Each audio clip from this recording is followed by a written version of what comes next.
of CA final, that is nothing but holding company accounts. Holding company accounts ऐसा topic है जिसका market के अंदर, और मार्केट यहाँ पर मालूम कौन सी मार्केट है, all India level. I mean, it is assumed to be one of the most toughest topic, ever, which is coming in CA final exam. And trust me, this is actually speaking just a self-created image of the students community. मतलब, IPCC आप लोग सबने clear किया because अभी आप लोग final में हो. IPCC में भी ऐसे 2-3 टॉपिक्स हैं, जैसे एक जमाने में हायर परचेज टॉपिक, IPCC में ऐसा ही टॉपिक था. I mean, okay, hire purchase, मतलब हायर परचेज का मतलब है कि नहीं यार, I mean that's a very high-fi topic. And it was just a self-image created by the students community. जो सीनियर्स भी हो जाते हैं, जो पास भी होते हैं, नहीं यार हायर परचेज बड़ा. तो होल्डिंग कंपनी भी ऐसा एक टॉपिक है फ्रेंड्स, जिसका ना एक इमेज स्टूडेंट्स कम्युनिटी ने क्रिएट की.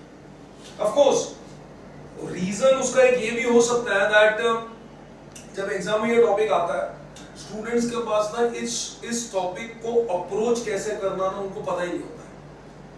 If you try to do it in a traditional way, this topic, अगर आपका एक मैकेनिकल तरीका होगा करने का, then तो definitely it is one of the toughest.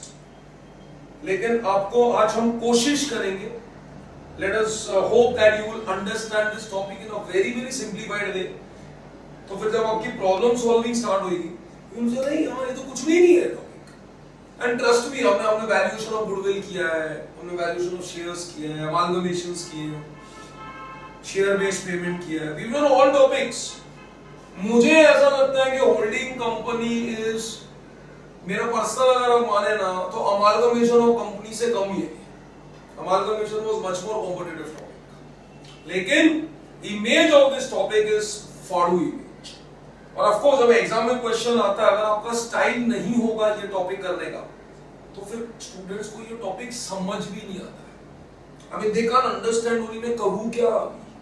So let us see, let us hope, कोशिश करते हैं कि आज के लेक्चर के बाद एटलीस्ट आपको समझ तो आ जाएगा कि what should we approach and what is the logic of this particular topic. Holding company. Exactly what is this holding company first of all? आप लोगों ने थोड़ा बहुत ये टॉपिक पढ़ा हुआ है कहीं पर भी etc. So can anyone of you say me ये होता क्या exactly? What is this holding company and subsidiary? Substantial interest in their subsidiary company. Okay. Holding more than 51% shares. Okay. So then that becomes a holding company. See, अभी हम लोग ना एकदम background पे जाएंगे इसके. मतलब ये सिस्टम स्टार्ट कैसे होता है? Because if you know the logic and the background, then automatically you will understand the accounting treatment also. ऐसा है friends, there are traditional type of businessmen.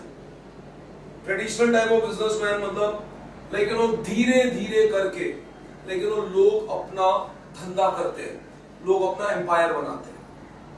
I mean, so difficult positions are there in business. Now you have seen even when we started our business, started with one student. I think so. Mariam was our first student and Saifuddin was second or third student. When she came, she asked that, sir, how many students are there? I said, you are the first student. But I had that particular guts of starting a batch. और मैं first student से start किया, तो ऐसे करते करते करते कहाँ ना कहाँ तो भी मैं पहुंच ही गया था. We be doing something in life. I mean, अगर मैंने उस दिन वो फर्स्ट स्टेप नहीं लिया होता, तो आज मैं वहाँ पे 12 बोर्ड नहीं लगा सकता था कि I have got total of 261 students. It is not possible. So मतलब in short friends, जो एक common businessman होता है, he really struggles. उसको काफी मेहनत करनी पड़ती है to make his business and establish his business. अभी ये जो तरीका है बिजनेस करने का, ये कौन सा तरीका है? ये ट्रेडिशनल तरीका है. और जो एक एवरेज आदमी होता है, एक कॉमन आदमी होता है, वो यही तरीका अपनाता है to establish himself in business. But जो मल्टीनेशनल कंपनीज है, जिनके पास बहुत पैसा है, जिनके पास बहुत रिसोर्सेज हैं, जिनके पास बहुत रसूख है, बहुत they have got all the possible things, and सबसे बड़ा पावर उनके पास क्या है? They have got money power. Because वो बोलते हैं ना, मैंने आपको पहले गुडविल चैप्टर में भी सिखाया, when money talks bullshit walks. If you have got money सब कुछ सही है, आपके पास अगर पैसा, आपकी पैंट फटी हुई है, क्या स्टाइलिश आदमी है, और अगर आपके पास पैसा नहीं है और पैंट फटी हुई है तो आपको कोई एंट्री भी नहीं देगा। सो मतलब मनी सो इंपॉर्टेंट। तो ये जो मल्टीनेशनल्स और बड़ी बड़ी कंपनीज है, ये मालूम क्या बोले, अरे नहीं यार हमको ये सब नहीं चाहिए कि हम लोग इधर आएंगे, हम लोग एक कंपनी बनाएंगे, फिर लोगों को बुलाएंगे, फिर एडवर्टीजमेंट करेंगे, फिर पता नहीं कोई आएगा कोई नहीं आएगा। It is a long process to set up your own unit. So they have got one another way of doing the business. उनका मालूम अनदर वे क्या है, एक एस्टैब्लिश्ड बिजनेस के पास जाएंगे जो ऑलरेडी 25, 30, 40 साल से वो बिजनेस कर रहा है, उसको बोलेंगे तेरे को कितना पैसा चाहिए ये बिजनेस को छोड़ने का। Because why, because I got that money power. जब मेरे पास मनी पावर होगा मैं किधर भी जाएगा, मेरे को कोचिंग क्लासेस करने का, मेरे को एजुकेशन बिजनेस करने का। I am doing today the traditional way because I don't have that much money power. But अगर मेरे पास भी करोड़ों अरबों रुपए होते, मैं कहां पे भी जाता, मैं उसको बोलता वो तेरे को ये बिजनेस छोड़ने का कितना पैसा चाहिए, वो बोलेगा 10 करोड़। काम कर सेक्रेटरी, इसको 12 करोड़ का चाहिए और इसको बाहर फेंक। Why? Because I got the money power. So then what happens, friends, like this, instead of the traditional business, the multinationals started coming to our country and they started acquiring the businesses. Colgate is one of the best examples. I mean, it was like, in the same way, like, उसको acquire कर लिया and then it became a foreign company. So what happens, इस तरीके से कई बाटा, Colgate, they all were like that only. So in short, traditional तरीका क्या धंधा करने का, भाई हल्लू बिजनेस करो और 10 साल में 15 साल में, भाई मैं तो कुछ ऐश नहीं कर सका, शायद मेरी नेक्स्ट जनरेशन, मेरे बच्चे ऐश करेंगे। That is how the traditional business was done. लेकिन अगर मनी पावर ज्यादा है तो उसको बोलेंगे चलिए पकड़ 20 करोड़ चाहिए ना, चल 25 करोड़ का चेक ले भाग इधर से, और चलाया बिजनेस रिवॉल्विंग चेयर के साथ में मुझे मिल जाएगा। अच्छा, now try to understand this modern business के अंदर what are the loopholes. Modern business में ऐसा है कि चलाया इतना बड़ा एम्पायर मैंने ले लिया, पैसे थे इसके लिए ले लिया, but then it is so difficult to manage that. It is so difficult to maintain that. मतलब पैसा एक चीज होती है फ्रेंड्स, और मैनेज करना और उसको संभालना और उसको मेंटेन करना और फिर उसको बढ़ाना, दैट इज डिफरेंट। तो व्हाट हैपेंस, एक झटके में पैसे तो मेरे गए, करोड़ों गए, उसका कोई टेंशन नहीं, बट मोर देन दैट मेरे सर पर इतना भार आ गया। अभी ये मैनेजमेंट करो, एचआर भी देखो, लेबर का भी देखो, मार्केटिंग देखो, फाइनेंस देखो, सो मेनी मोर थिंग्स। जब इतना सा था तो झंझट थे, लेकिन इतने ही झंझट थे, जब इतना हो गया तो झंझट भी बहुत हो गए। तो then it becomes more difficult to manage such a company, खास करके when you are taking over such a big thing. और अगर आपकी मैनेजमेंट एक्सपर्टीज नहीं है, अगर आपके पास वैसे आदमी नहीं है, भले पैसा है, लेकिन still it becomes difficult to maintain that. So that is why friends, some years back ये जो बड़ी बड़ी मल्टीनेशनल कंपनीज वगैरह थी, इन्होंने बोला नहीं ये सब चलने वाला नहीं, कुछ और करते हैं, कुछ ऐसा करते हैं कि हमें कंट्रोल भी मिल जाए और ये मैनेजमेंट का लफड़ा, ये हेडेक, ये दुनिया भर के जो गड़बड़, that all should also be at the minimum level. So what happened, ये बिल्कुल ऐसे एक स्टोरी टाइप बना रहा हूं। तो देन व्हाट हैपेंड, दुनिया भर से the learned people were invited. उसके अंदर चार्टर्ड अकाउंटेंट्स थे, कंपनी सेक्रेटरीज थे, लॉयर्स थे, even engineers, such particular people were invited and a forum was made। और उनको बोला गया कि भाई तुम लोग सब इतने पढ़े लिखे हो, इतना दिमाग, अब आप लोग अभी सीए कर लो, आपको मालूम है सीए कोई लल्लू मंजू नहीं है, काफी दिमाग चाहिए, अपना दिमाग लगाओ और हमको कुछ आइडिया दो कि we will invest money also, लेकिन हमको वो लफड़े भी नहीं चाहिए, that management problem, that running problem, that labor problem, that HR problem, that financial watch problem, वो सब लफड़े नीचे. So then these so-called learned people, इन्होंने एक प्रपोजल दिया.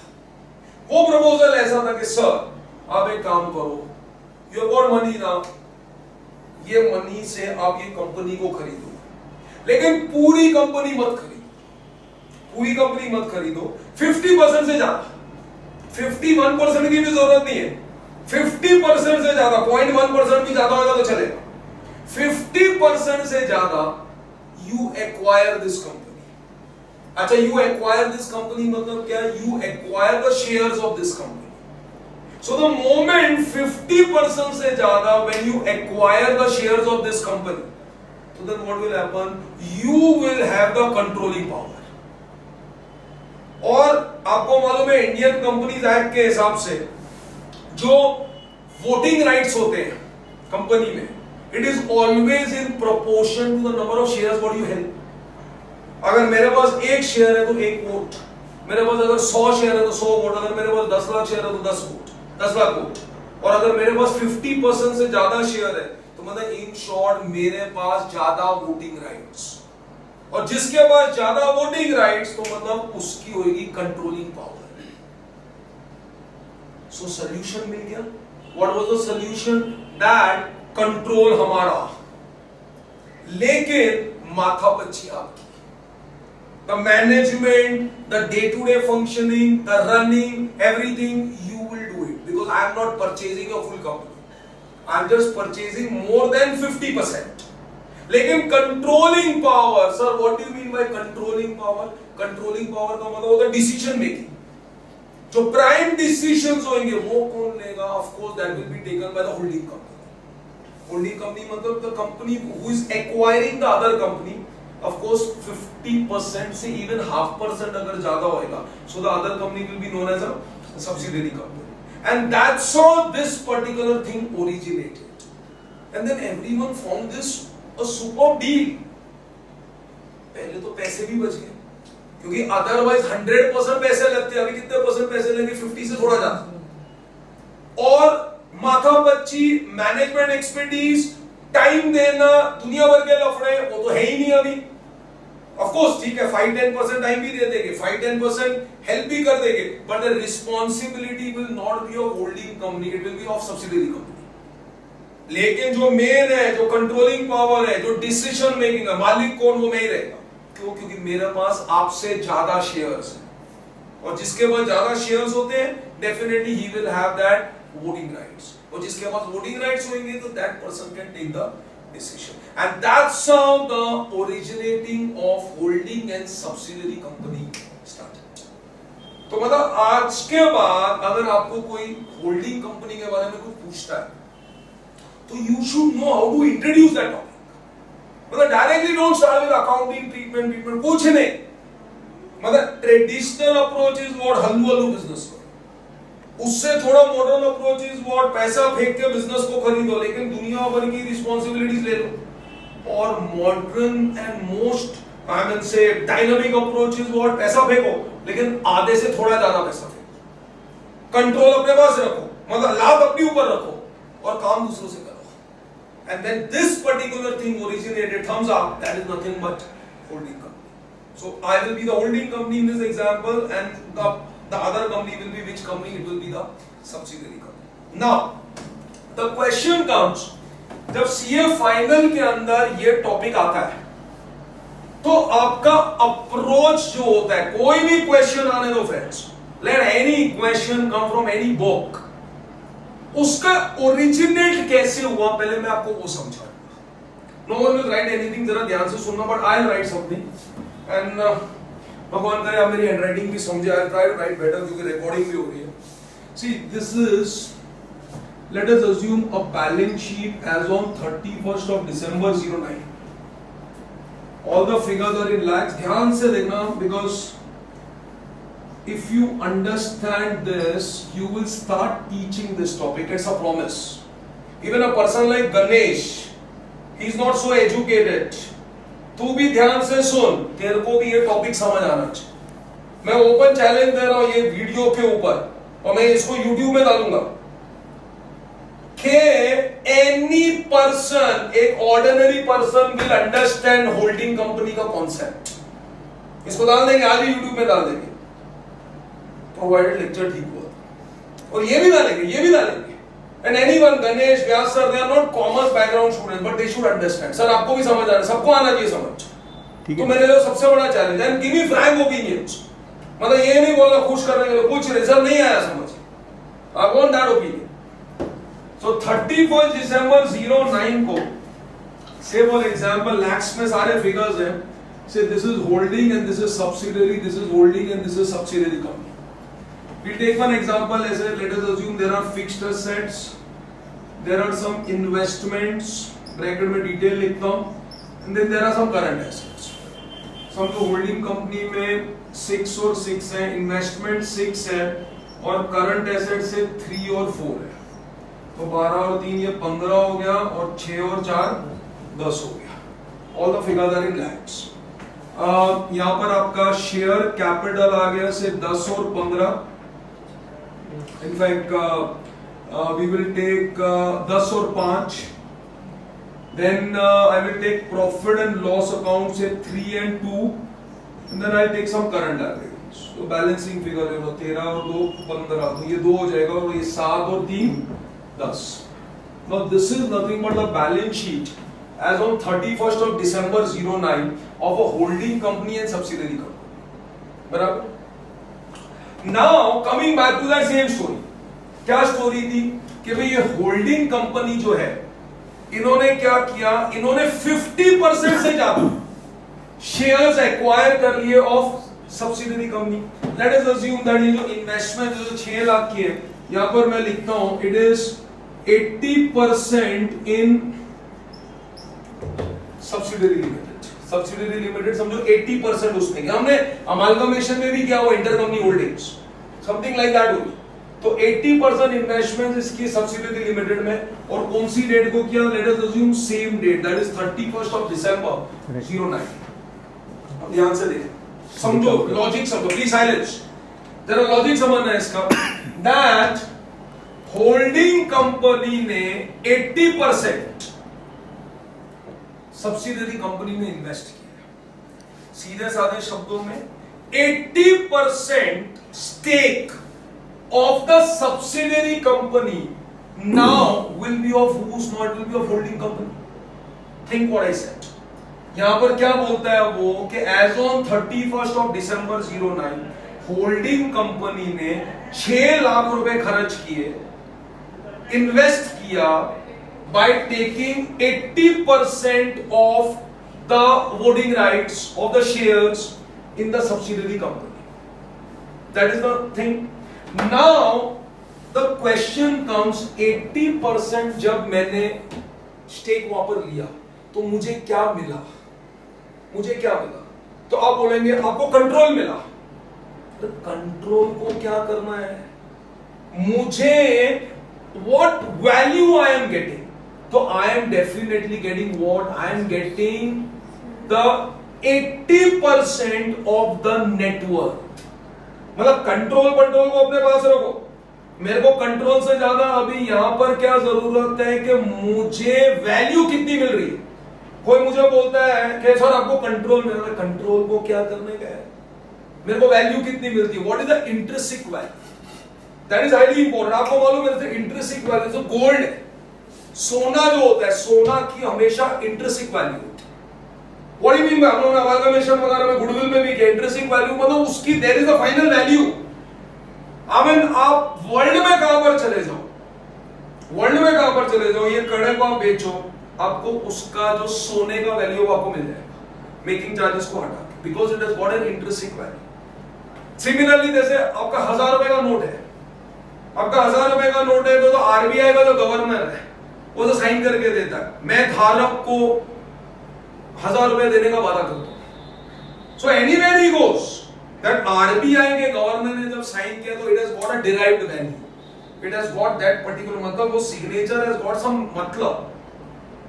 सो व्हाट हैपेंस, यहां पर When I am investing 6 lakhs rupees, ये 6 लाख रुपए मैंने इन्वेस्टमेंट किया सब्सिडरी कंपनी में, तो मुझे क्या मिला? मुझे खाली कंट्रोल नहीं मिला, मुझे वो डिराइव्ड वैल्यू मिली, मुझे इंट्रिंसिक वैल्यू मिली। और मुझे कितनी इंट्रिंसिक वैल्यू मिली? 80%। तो इन शॉर्ट मुझे 80% किसका मिला? मुझे 80% नेट वर्थ का मिला। First of all, you should know this, friends, that you will get 80% of what? You will get 80% of net worth. And net worth, come on friends, now we have done so much of goodwill, share, सब कुछ आपको कराया। Net worth जो होता है वो आपको कैसे मिलता है? It is 2 approaches. Net worth की 2 approach होती है। One is nothing but assets minus outside liabilities. दूसरा क्या होता है? It is capital plus reserves. Capital plus reserves करो, that is also net worth. ये assets minus outside liabilities करो, that is also net worth. Mostly holding company chapter जब आप करेंगे तो उसके अंदर आपको वो second approach जानना है। वो second approach कौन सी? That is nothing but capital plus reserves. तो capital plus reserves करेंगे तो we will get the answer of net worth. तो अब यहां पर आप देखो, तो मतलब in short capital plus reserves is nothing but what? Net worth. Is that writing fine? समझ रहे ना सबको? पक्का? रिकॉर्ड भी हो रहा है यार, YouTube में डालेंगे तो नाक नहीं कट जाएगा। So capital plus reserve is what? Is net worth. तो net worth of किसकी हम कर रहे हैं? Definitely of the subsidiary limited, because मैं तो holding company हूं, मैं तो आपको acquire कर रहा हूं, लेकिन कितना acquire कर रहा हूं? 50% से ज्यादा, इस क्वेश्चन में 80%। तो in short net worth of S limited is what? It is share capital है 5 और profit and loss account है 2, तो in short total it is how much? It is 7। बराबर? अब ये जो 7 है, it is what? It is the net worth। ये जो 7 है फ्रेंड्स, इसके होंगे 2 पार्ट्स। इसके 2 पार्ट ऐसे होंगे, एक पार्ट है होल्डिंग कंपनी का और दूसरा जो पार्ट होगा that will be nothing but the minority interest. Sir, what do you mean by minority interest? Minority interest मतलब बॉस मैंने खाली 80% आपको एक्वायर किया इस क्वेश्चन, 20% आपका भी तो हिस्सा है ना। वो जो मेहनत करोगे, वो जो मैनेजमेंट करोगे, दुनिया भर के वो करोगे, तो 20% तुम भी मालिक हो अभी भी। So that is nothing but the minority interest. So in short, this holding company का हिस्सा कितना? 80% और minority का कितना हिस्सा? 20%। तो मतलब this will be 7 का 80% I believe is 5.6। 7 का 80% 5.6, 7 8 का 56 और ये कितना होगा? 1.2। So सीधे सादे शब्दों में होल्डिंग कंपनी ने जब 80% लिया of the subsidiary company, so holding company को जो फायदा हुआ, जो नेटवर्थ मिली, जो डिराइव्ड वैल्यू मिली, वो कितनी मिली? 5.6 in lakhs। So मतलब in short this is nothing but the net assets. Yeah, you can also say the benefit or the derived value. I'll just write derived net worth. Got it? Any questions यहाँ तक? Take half minute just यहाँ तक पहले अपने example को clear करो, फिर आगे चलते हैं। चेक। इससे ज्यादा भी मत पूछना, इससे कम भी मत पूछना, खाली जस्ट सी मैंने कैसे बैकग्राउंड बनाया आपका। And anyone including Ganesh also who is a non-commerce student should also understand this. सबको यहाँ पर जो भी बैठा सबको समझ आना चाहिए। खत्म। Mariam, can you explain me fast whatever I have done till now? Fast, quick. So we have new means the holding company has purchased 80% of shares of the subsidiary. अच्छा एक मिनट बेटा। Now the moment you say shares, the moment you say shares, don't say shares, say net worth. Because वो shares word है ना थोड़ा गड़बड़ word है। उसके अंदर क्या होगा? Then you will just take 80% of share capital. We have to take 80% of net worth. And net worth is of course share capital plus the reserves. Okay, come back. So फिर आगे बोलो जल्दी. So the derived net worth is 5.6 lakhs and the minority interest is 1.4 lakhs. Oh, what do you mean by minority interest? The other people who are left, excluding the holding company. हाँ, तो मतलब other people मतलब बेटा कौन हुआ? They are nothing but the subsidiary company. 20% holding. हाँ, तो मतलब in short हमने तो 80% लिया, हमने 80% लिया, लेकिन तो 20% तो तुम्हारे पास है ना already, so definitely then you have become the minority interest. So in short, come back over here. So net assets या net worth जो होल्डिंग कंपनी को मिली वो कितनी मिली? 5.6 लाख,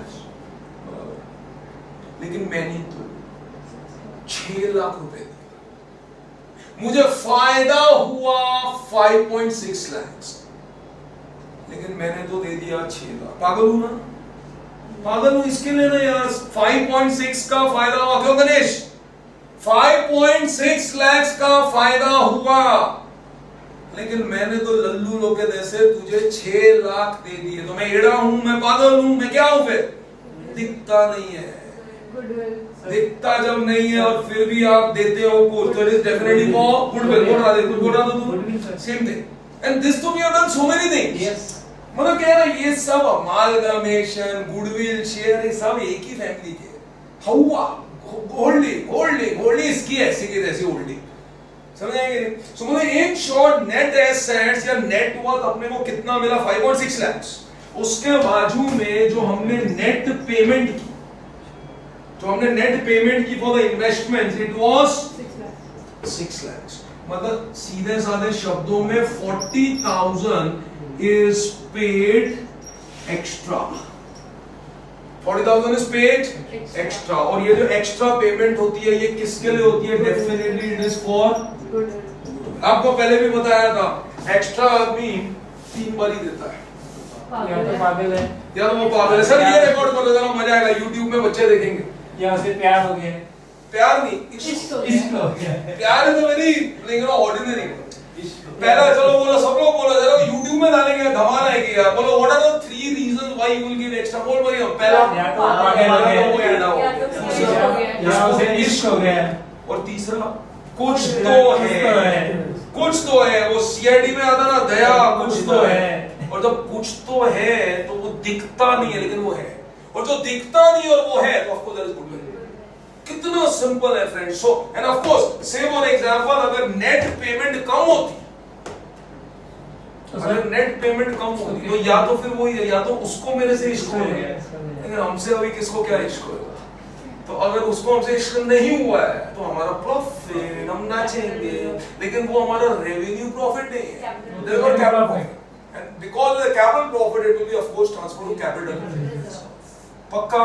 तो इन शॉर्ट ये आपका एक पार्ट हुआ। अच्छा, अभी now let us assume that 1 साल बीत गया। अब जब 1 साल बीत गया, फिर से एक बैलेंस शीट बनाता हूं with some changes. 31 December 2010 almost same है, holding subsidiary.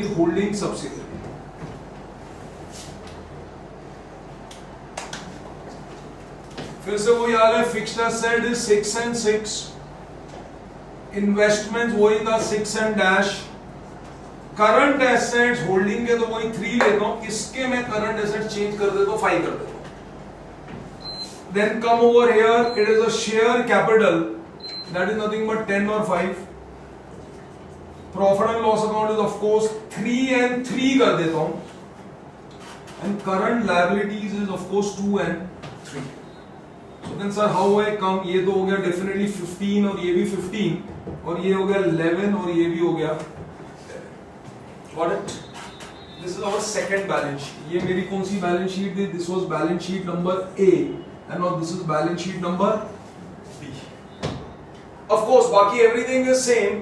Only thing is what here, profit and loss account को मैंने 2 की जगह में 3 कर दिया. So मतलब profit has increased by 1. और उसको मैंने justify कैसे किया? By increasing the current assets. मतलब ये profit कैसे बढ़ गया होगा? Maybe because of stock, maybe because of cash, maybe because of bills. Current asset आपका प्रोपोर्शनेटली बढ़ गया, तो इस तरीके से प्रॉफिट आपका बढ़ गया। Now let us see the same thing when it happens. ये जो हम लोगों ने नेट वर्थ किया, अगेन द सेम थिंग। यहां पर कोई यहां सेम बिल्कुल, it is nothing but that 80% वाला पार्ट है। अब सेम 80% वाला पार्ट है, मतलब वही holding companies having a stake up to how much percent, not up to, in fact 80% in that S limited. अभी एस लिमिटेड का क्या सीन है? S limited is 5 plus 3. Again, this is what it is, the net worth. 5 plus 3, ये 5 और 3, जैसे यहाँ पर बेटा लिया था 5 plus 2, that same thing is now here what 5 plus 3. तो 5 plus 3 is what? It is nothing but 8. अब ये जो 8 है, actually speaking ये 8 कैसे आया? This 8 is actually speaking 7 plus 1. This 8 is how you really get it 7 plus 1.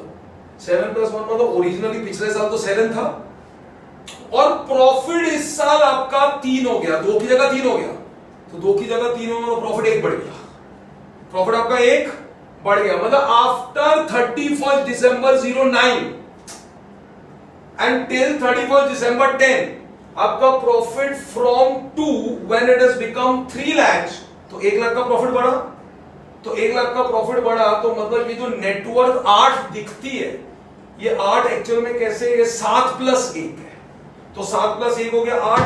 Again मैं इसके करता हूं 2 पार्ट्स, इसके 2 पार्ट फिर से क्या करता हूं, ये हो गया आपका होल्डिंग का और ये हो गया फिर से आपका minority interest.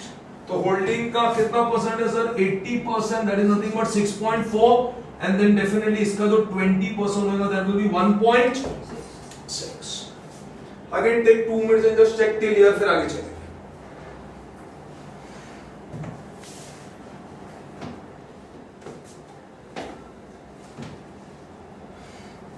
And the people who are watching us on YouTube or any other CD or lectures or anything,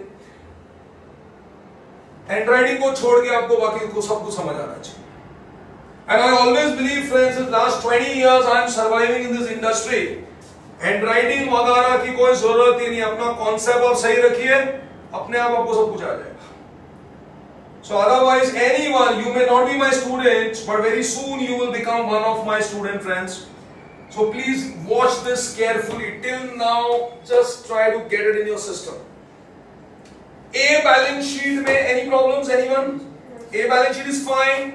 सबको समझ आ गया? A balance sheet कुछ भी नहीं था. 80% of net worth किया. Net worth दो तरीके से निकाल सकते हैं. It is capital plus reserves या assets minus outside liabilities. Net worth आपको मिल गया. एक बार आपको नेटवर्थ मिल गया, आपने उसको 80% होल्डिंग का किया, 20% माइनॉरिटी इंटरेस्ट उसको बोलते हैं, बिकॉज अच्छा सर माइनॉरिटी क्यों? 50% से ज्यादा जो होता है तो वो हो जाता है मेजॉरिटी, उसके कम जो होता है वो माइनॉरिटी, तो that is why that name minority. So minority interest हो गया 20%, तो 5.6 was nothing but the holding company का हिस्सा इन द नेटवर्थ, लेकिन उसके लिए उसने पेमेंट तो 6 लाख किया, तो डेफिनेटली 40,000 ज्यादा किया, तो ये जो 40,000 ज्यादा किया तो it is what, it is nothing but for goodwill, because you are making the payment extra. That was balance sheet ए। फिर एक साल निकल गया, 31 दिसंबर 10 आ गया, सम चेंजेस हमने किए, और जब हमने वो चेंजेस किए तो पता चला कि नेटवर्थ हैज बिकम 8, बाकी एवरीथिंग इज सेम, कंपनी वही है, सब कुछ सेम है, तो वो 8 जो है वो 8 ऐसा हुआ कि this 3 profit from 2 it has become 3, तो मतलब 1 का प्रॉफिट बढ़ गया, 1 लाख का प्रॉफिट बढ़ा, और बिकॉज 1 लाख का प्रॉफिट बढ़ा तो जो 8 नेटवर्थ है, तो पिछले साल इट वाज 7 और इस साल आपका एक प्रॉफिट बढ़ गया 1, तो 7 + 1 8, और जब हमने 8 को किया 80% और 20% minority interest, so you got 6.4 and 1.6, perfect. अभी इसके अंदर आपको एक डेट याद रखनी है, date of acquisition, and sir what is the date of acquisition? Definitely it is 31st of December 09। Date of acquisition is what? 31st of December 09, मतलब जब ये होल्डिंग कंपनी ने 80% शेयर्स लिए थे, तो कब लिए थे? 31st of December 09। Now we are on what date sir? We are on 31st December 010। तो अभी ये जो date of acquisition 31st December 09 है, इसको ना आपको अभी 2 वर्ड्स याद रखने हैं। One word is pre acquisition period, another word is post acquisition period. So 31st December 09 से 31st December 10 तक की अपनी बातचीत चल रही है, तो दिस पर्टिकुलर पीरियड, सो मतलब till 31st December 09, this period is known as what? It is known as the pre-acquisition period, and after 31st December 09 till 31st December 10, उस पीरियड को हम सर क्या बोलेंगे? We will call it as post acquisition period. ये दो periods आपको याद रखनी है। वन इज प्री एक्विजिशन, जैसे हम लोग प्रॉफिट प्रायर टू इनकॉर्पोरेशन में करते थे इन आईबीसीसी, इनकॉर्पोरेशन से पहले प्री आईसी, इनकॉर्पोरेशन के बाद पोस्ट आईसी। तो यहां पर भी कुछ आपको ऐसा याद रखना है कि जब आपने वो शेयर्स एक्वायर किए तो दैट इज प्री एक्विजिशन, और फिर एक्वायर करने के बाद जब भी आप जो अकाउंटिंग कर रहे हैं that will be nothing but post acquisition. Got it? अच्छा, now be careful, this same thing इसको भी थोड़ा सा मॉडिफाई करते हैं।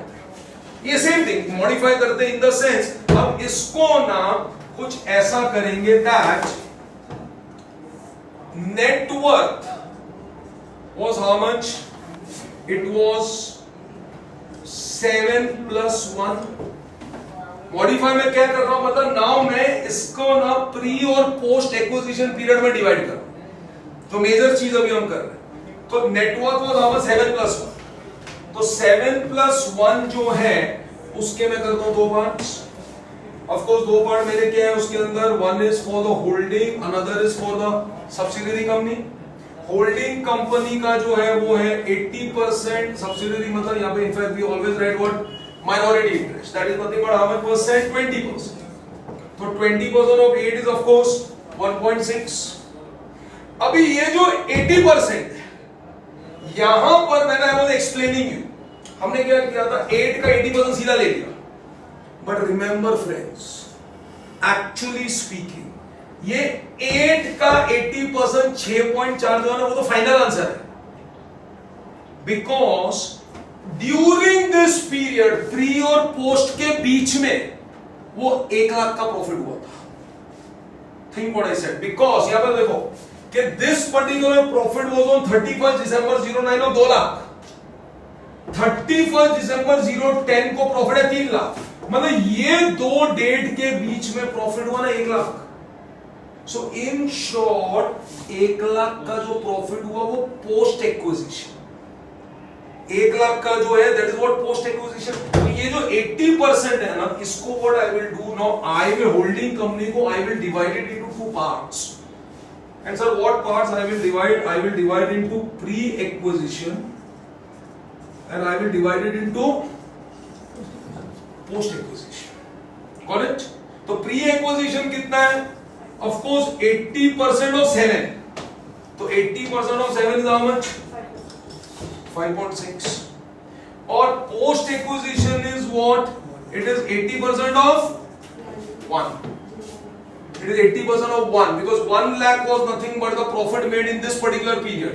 तो 80% of 1 is how much? 0.8। तो अगर ये दोनों का टोटल ले लो तो 5.6 plus 0.8 करेंगे तो of course it is nothing but 6.4। Again take 2 minutes and check this।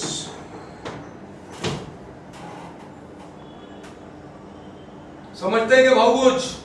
I am speaking with a layman जो हमारे लेक्चर्स उसमें देख रहे हैं अपना वीडियो में, यूट्यूब में कोई अनएडिटेड लेक्चर है, मुझे किसी का कोई डर नहीं है। I am speaking with a person, my dear friends, who is not a commerce background student। वो हमारे ऑफिस में काम करता है, कॉमर्स नहीं पढ़ा हुआ है वो, लेकिन मैं कोशिश कर रहा हूं उसको भी, एक कॉमन आदमी को भी समझ आ जाए। Of course, he may not know the meaning of net worth, he may not know big hi-fi meanings, लेकिन गणेश आपको भी इतना तो समझ आ जाना चाहिए कि इस कंपनी ने X मतलब होल्डिंग बढ़ा, उसने क्या किया? दूसरी कंपनी के 80% शेयर्स लिए। शेयर्स लिए मतलब खरीद लिए, मतलब कंपनी खरीदी। तो जब खाली शेयर नहीं लिए, नेटवर्थ में उसको हिस्सा मिलता है। नेटवर्थ का मतलब होता है शेयर और रिजर्व दोनों, मतलब प्रॉफिट में भी हिस्सा और shares, that is nothing but net worth. तो पहली बैलेंस शीट जब हमने की तो what we said, it was nothing but उसको 80%।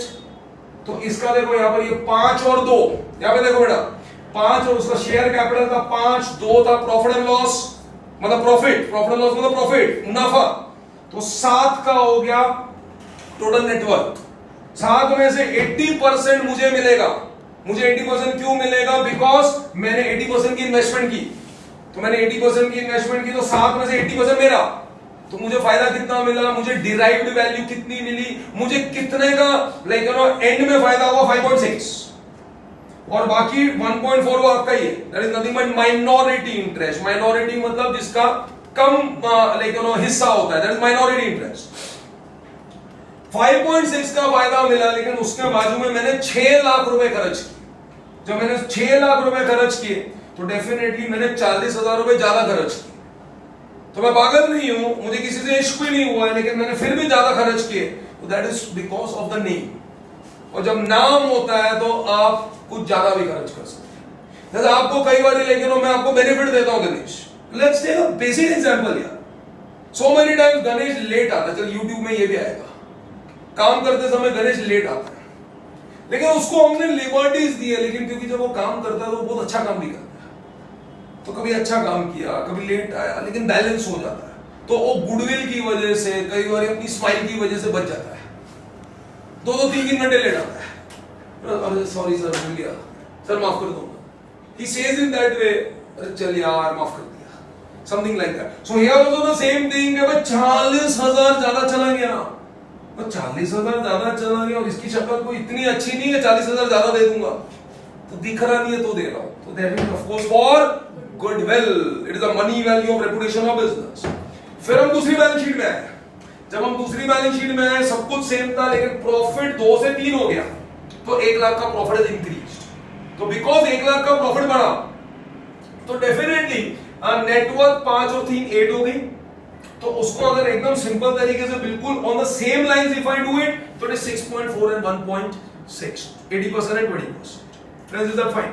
Then what we said कि जिस दिन, the date when you took the investments, that is known as what? That is the date of acquisition. Investments मतलब काम, वो सब्सिडरी कंपनी, और उस दिन तक whatever is the period, उस पीरियड को क्या बोलेंगे? Pre acquisition. और उस दिन के बाद जो पीरियड आएगा उसको क्या बोलेंगे? पोस्ट। प्री मतलब पहले, पोस्ट मतलब बाद में। तो 31 दिसंबर 09 तक जो भी होगा वो पहले रे, दैट इज प्री। 31 दिसंबर 09 के बाद और 31 दिसंबर 10 तक जो पीरियड होगा उसको क्या बोलेंगे? पोस्ट। तो देन व्हाट हैपेंस, ये सेम चीज को थोड़ा सा मॉडिफाई किया। मॉडिफाई ऐसा किया कि भाई ये 7 + 1 जो था, जो 8 था, because 1 was nothing but the profit of this year, तो 1 was the profit of this year, तो उसका 80% जब हमने किया तो प्री और पोस्ट में भी डिवाइडेड, मतलब ये 6.4 को हमने 5.6 और 0.8 में कर दिया। वो कैसे आ गया सुरेश बेटा, वो कैसे आ गया? वो 5.6 और 0.8 कैसे आ गया? कौन कोई? 80% ऑफ कितना लिया हमने?